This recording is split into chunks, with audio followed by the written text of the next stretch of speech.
Shalom, and welcome again to another edition of Secrets of Meaning, the podcast and TV arm of Jewish Sacred Aging. I'm your host, Rabbi Richard Address. You can reach us at rabbiaddress@jewishsacredaging.com, and the website, jewishsacredaging.com, and the Facebook page, Jewish Sacred Aging on Facebook, all kinds of ways. As you know, these podcasts are designed to discuss issues that relate to our own aging and the impact of longevity on ourselves, our communities, and our families. One of the ongoing issues that keeps coming up over and over again in Jewish press and popular press, and no doubt many family conversations, is the idea of end of life and burial and mourning and all kinds of rituals and changes that are being experienced within those issues. So to pick up on some of that, we are very, very happy to welcome to today's show Shari Haber, who is the founder of mygreatgoodbye.com. That's mygreatgoodbye, one word, .com. Shari, hi, welcome. Welcome to the Secrets of Meaning podcast and TV show. How are you doing? I'm doing great. And thanks for having me, especially at this time of year when people are getting closer to that time of making New Year's resolutions. I'm hoping that people will be making resolutions to do the advanced planning, to be prepared and plan for their death, which is inevitable. That's what they tell me. That's what they tell me. All the evidence seems to point to that, but you never know. Anyway, first of all, tell me what My Great Goodbye is, and tell me why you started it, because the story is really interesting. My Great Goodbye is a resource to educate people about their options and how they could die better and be remembered best. Because death is inevitable, even though there's a lot going on to extend our lifespans, you're still going to die. We're all going to die. And while there's end of life planning for when you're still alive, the life part, it mainly goes into medical. It seems a lot of people stop there and don't continue and plan for what they want done with their body, what kind of ceremony, how they want to be remembered. So that's the piece that I focus on, so that people know their options so they can make an informed plan.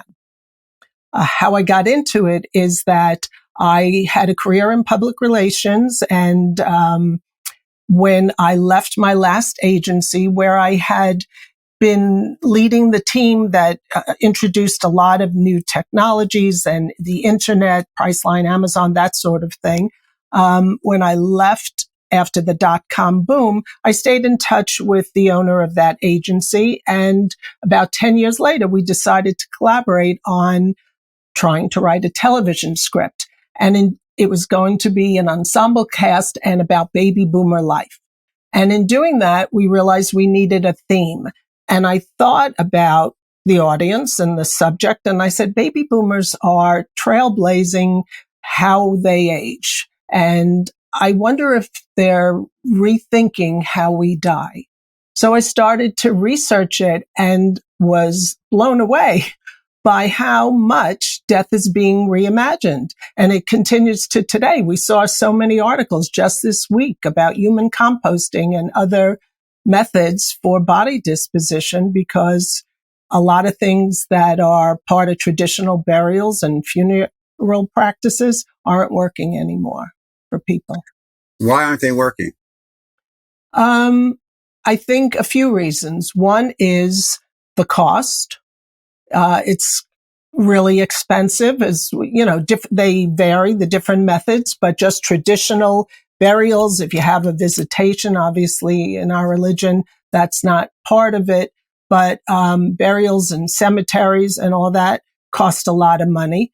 I think that the mobile society where people are moving around the country, so does it make sense to have, someone buried on the East Coast if your kids live on the West Coast? So there's a lot of rethinking about that. I think people are taking stock of how much natural resources gets buried in a traditional bury. Again, traditional Jewish burial may not be as much of a problem. But if you have caskets with metal and vaults and all that, and you're just burying it underground, it's like a toxic landfill when, things start leaching out into the soil and such. So the environmental impact is something people are no longer comfortable with. And I also think that it's become so clinical and delegated to corporations, and the human element of death, it's a human event, has been forgotten, and families are no longer part of it. And I think that people want to reclaim that aspect of death as well.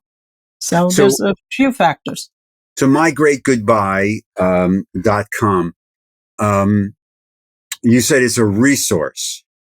So somebody goes to the website, mygreatgoodbye.com, and there's a menu, with all kinds of issues, how to do this and but you don't provide nobody's going to come to your house, right? This is all web based. So if I need, so walk me through this, because I think people may say, well, what do they do? How do I can go to my rabbi, I can go to my lawyer. How does this work basically? Okay. There are web-based businesses where you go and you can make your plan and such. But as I said, a good plan is one where you're knowledgeable about all your options.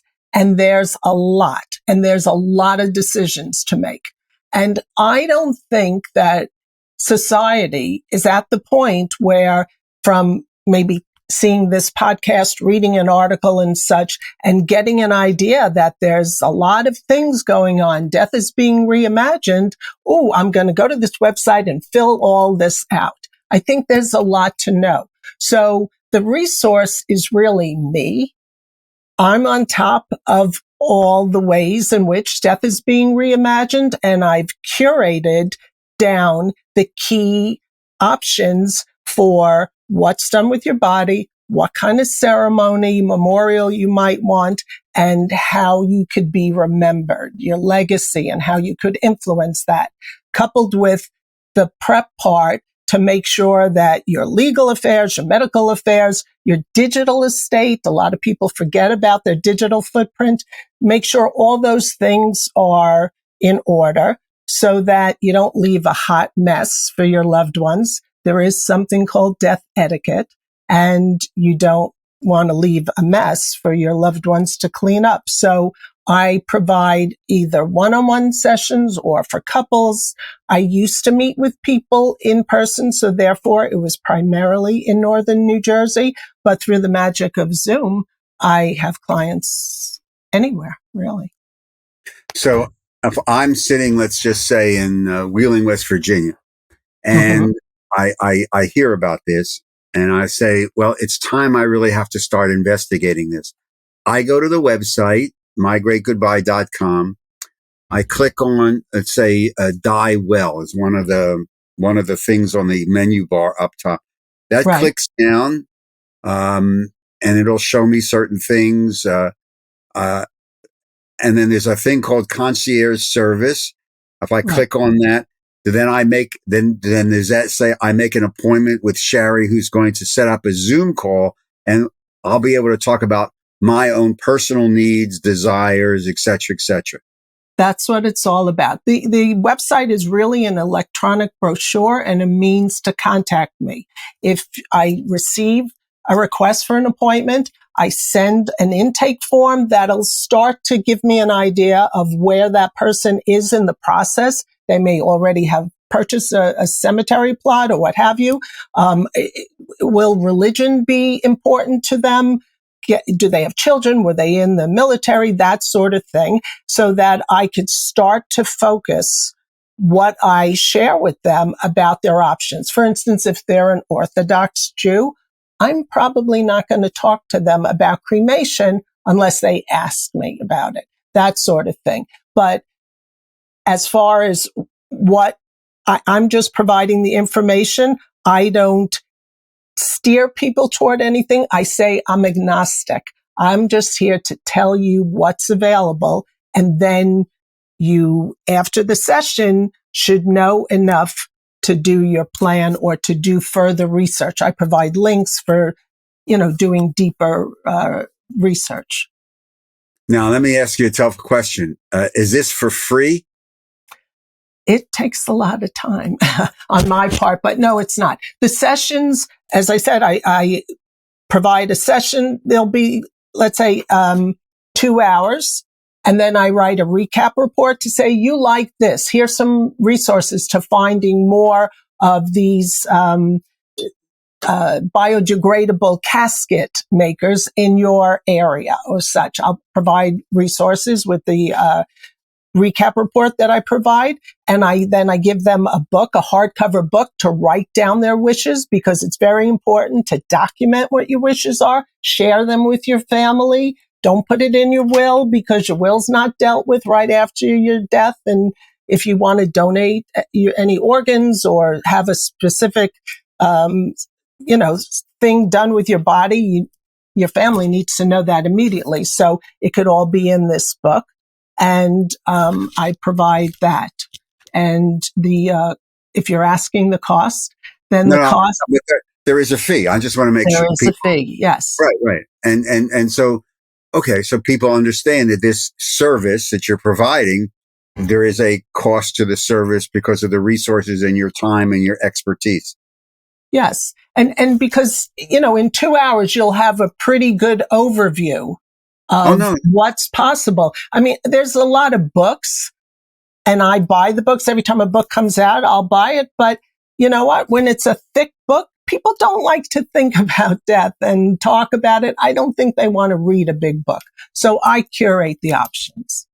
So in your experience, and we talked a little bit about this before we started the recording, there's this explosion, and I think that's an apt term, in the last several years about, other than cremation, alternative ways of dealing with your body after the physical death. Right. And these options seem to be growing.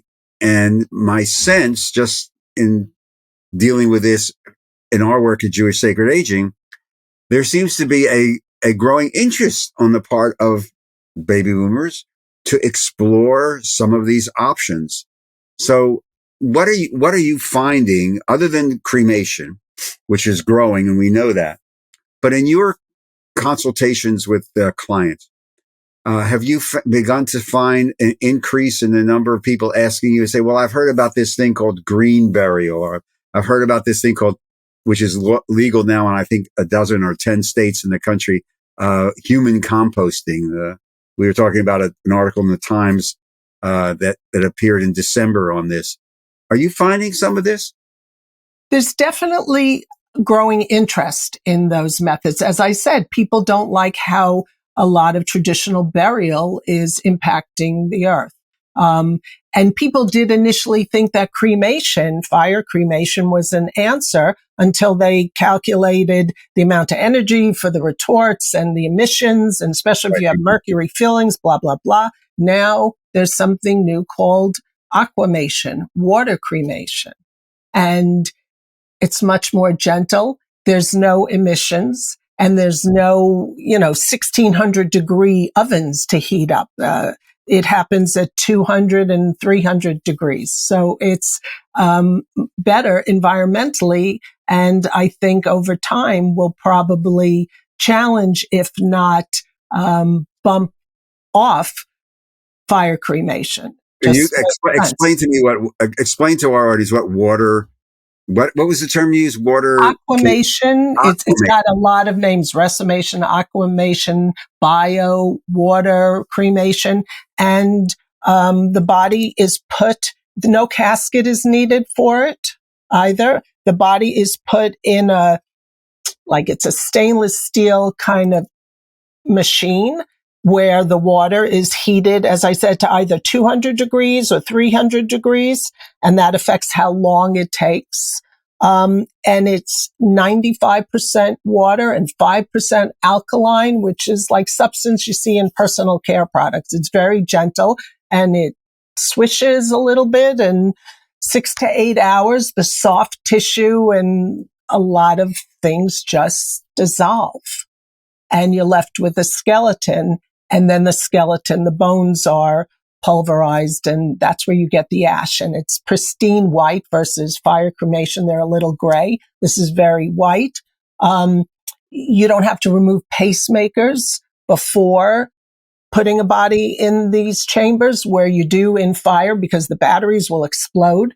If you have any metal implants, they'll be in great shape so they could be recycled afterward or repurposed.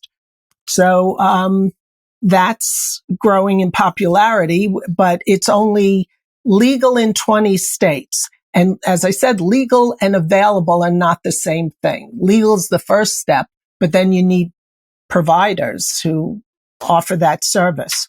How many normal, just your average funeral home at the end of the block or that are offering this service? Do you have any idea? Well, it's not legal in New Jersey. New York is considering it. So, and it's not legal in Pennsylvania or Connecticut. So or it's not available in Connecticut. So it's not available in the tri-state area. As I said. But what about around the country in Canada? Because people on this that are from all over.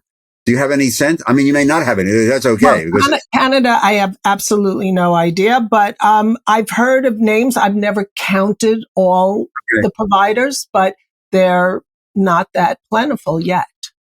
Yeah. So in other words, if somebody came to you in a consulting and they said, this is something that I've heard of, I'd like to do it, probably the reaction was, you have to check with your state, to see if it's legal in your state. And if it is, who will then provide it, because it may not be in your particular area. Correct. And I've heard that some of the providers will pick up bodies in neighboring states, but then you have to, and some other things, you could fly the bodies, but then you're offsetting the benefits environmentally. So it's a toss up. Yeah. That it sort of like defeats the purpose. Walk us through this other very growing phenomenon now of human composting. What is that? Okay. Well, both aquamation and human composting come under the banner of alternative methods. And they're not, final methods. They're an interim step. So you still have to decide what you want to do with the ultimate byproduct, cremains or soil in the case of the human composting. Natural organic reduction, terramation, it goes by both names. And in that case, the bodies are put in vessels that are, like in a mausoleum, how bodies are in. Okay. So these are vessels. They're temperature controlled. They, balance the ratio of carbon, nitrogen, oxygen, and water. The body, again, is not on a casket. It's often in a biodegradable shroud or something atop organic materials like alfalfa and wood chips, gentle. It's in these chambers, and it enables, through temperature and moisture control, that the microbiomes that are present in bodies, as well as that organic matter that the body is laid atop, will accelerate decomposition. So again, you get to the point where there's a byproduct and there's a skeleton. And in this case, the byproduct is soil. And families could elect to, it's a cubic foot of soil though. Families could elect to take some or all of it, or it could donate it. A lot of the providers, and it started in the state of Washington on the West Coast, and Oregon, Colorado, California, and it's on the desk of New York Governor Hochul to approve a bill to make it legal in New York. I think it will be sometime this month if she signs it. Anyway, but a lot of the providers on the West Coast, at least, have a relationship with a conservation land trust where they'll donate the soil to be used to replenish the soil and the forestry there. Other than costs, which continue to grow, why do you think we're seeing this interest, the growing interest in alternative means? Is it economic? Is it environmental? Is it spiritual? Is it religious? What's your take? I don't think religion and spiritual, well, religion is the driver. I think the religions are trying to decide if they're going to accommodate it. So I think there's a decreasing amount of available land for traditional burial. Arlington National Cemetery is going to max out, even though they're expanding a little bit, they're going to max out in a few years. Urban areas don't have a lot of room to bury bodies. And so that's one factor. And then, as I said, a lot of, embalming fluids have a lot of toxins. People don't like the idea of that leaching in the ground, or cutting down trees to make a box that's going to sit in the ground. And the fact that, death is big business and it's really a human event. And we've gotten very far away from that. So I think people are looking at ways to be gentle to the environment, to the pocketbook, have more connection for the family and closure, and to personalize it, not make it so cookie cutter. And you're working with clients when they get in touch with you at mygreatgoodbye.com. What's the number one thing that they're most concerned about, other than filling out a form, or is it, other than the technical stuff, if I can use that term, there's something else? Of all the people you've dealt with, what else other than the technical thing do they start talking to you about? Because I'm sure other issues emerge. Right. I think one of the things that they think about is, because they'll say, I don't know that I should make decisions. I think, wouldn't it be easier for my children if I just say, do whatever you want? Yeah. Even if I bought a plot, just do whatever you want. But you know what? When people are in bereavement, and especially if you're going to look to bury within hours or a few days, that's the worst time to make a lot of decisions, many of which have big financial implications. And if you have multiple kids, they may not be on the same page. So there's conflict. Families have had major fights over this. So your kids are going to want to honor you. But I say, you don't want them to have to guess while grieving. They don't want to figure it out. I had a situation when I first started doing this, where I had gone to 2 shivas, and it was both the patriarch of the respective families. And in one case, he didn't prepay anything, but he had written out detailed instructions about what he wanted. So when he died, the family knew exactly what he wanted. And it didn't eliminate the sadness of the loss, but it made the whole process so much less stressful. So it's a gift of love to be able to do this. Oh, no. I every one of us, and I just had this experience with a family, and they had done pre-need, and when the call came, and no matter how much you prepare for it, when the call comes, and it's still a shock, and it's still horrible, and all kinds of conflicting emotions. But all they had to do is make a call to the funeral home, and all that other mishigas that you're describing was taken care of. And they actually, when I sat with the family for an hour and a half or so, they really just focused not on what are we going to do about this and what are we going to do about that, but they just focused on memory and love. Right. And it really, really, really makes a huge, and I don't know a colleague, regardless of what the religion they are, what denomination they are, who doesn't try to tell their membership, do this pre-need, get these decisions down, make the decisions as much as you can way before the call comes. because that's not a time to make it, as you say. And you're right. You're absolutely 100% correct. In your conversation with clients, how important are the rituals that surround all these conversations? Mourning is a community event. And I think healing is aided by engaging in ritual with your community, with your family and such. So there is a certain amount of ritual that I think that people gravitate to because it gives them comfort. With Jewish ritual, in the preparation of the body before burial, there's tahara, the ritual bathing.